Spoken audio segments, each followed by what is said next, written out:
Hi friends, இப்போ தாளிச்ச சாப்பாடு செய்வது எப்படின்னு பார்க்க போகிறோம்.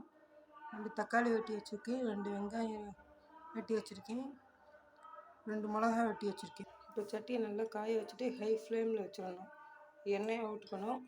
2 டேபிள் ஸ்பூன் வச்சுருக்கேன் நான். இப்போ எண்ணெய் நல்லா காஞ்சிருச்சு. நான் இப்போ வெங்காயத்தை போட்டு கிண்ட போகிறேன்.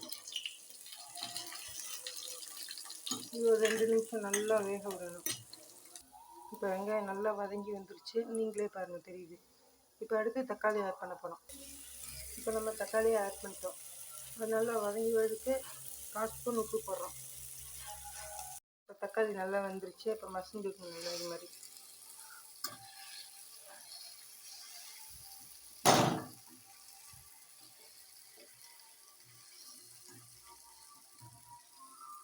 அடுத்தது லாஸ்ட்டாக வரமிளகா ஆட் பண்ணியிருக்கேன்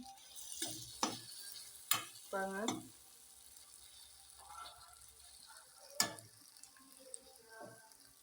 உங்களுக்கு எவ்வளோ காரம் வேணுமோ அந்த அளவுக்கு வரமிளகா ஆட் பண்ணிக்கோங்க.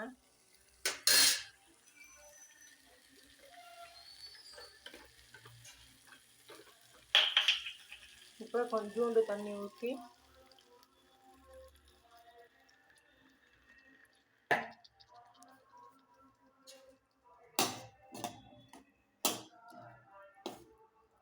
அப்படியே லோ ஃப்ளேமில் வேக விடுங்க.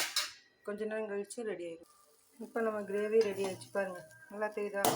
இதுக்கப்புறம் சாதத்தை ஆட் பண்ணிக்கோ. சாதத்தை ஆட் பண்ணி இது மாதிரி சாதத்தை ஆட் பண்ணிட்டு நல்லா கிளறி விடுங்க. 4 பக்கமும் இப்படி கிளறி விடணும்.